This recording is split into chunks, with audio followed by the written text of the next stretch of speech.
अच्छा ज़ैर बेटा, आजा, आज दादाजी तुझे एक जबरदस्त कहानी सुनाते हैं जो बादशाह और अक्लमंद किसान की है।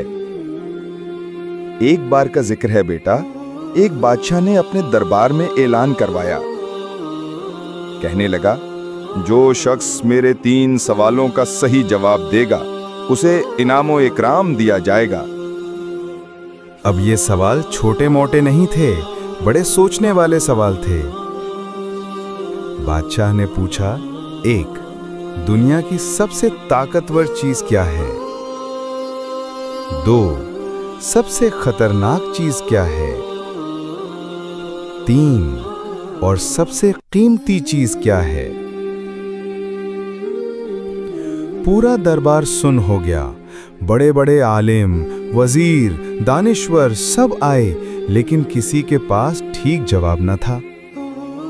फिर बेटा, एक दिन एक गरीब किसान आया, सादा सा मगर अक्लमंद। उसने बड़े अदब से कहा, बादशाह सलामत, सबसे ताकतवर चीज अक्ल है, क्योंकि तलवार सिर्फ लड़ सकती है, लेकिन अक्ल जंग को खत्म कर सकती है।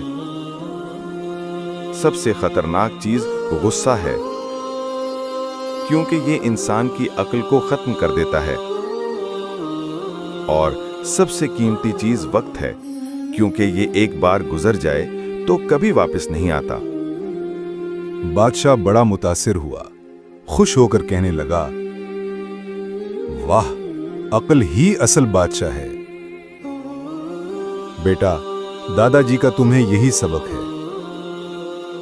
अक्ल से सोचो, सब्र से काम लो और वक्त की कदर करो। यही असल दौलत है। याद रखना उज़ैर, जो इन 3 चीजों को अपना ले वो जिंदगी में कभी हारता नहीं, चाहे वो बादशाह हो या किसान। हाँ भाई बेटा, अगर कहानी पसंद आई हो तो दिल के बटन पे क्लिक करो और वीडियो के नीचे वाला सब्सक्राइब भी दबा दो। अगली कहानी के लिए तैयार रहना।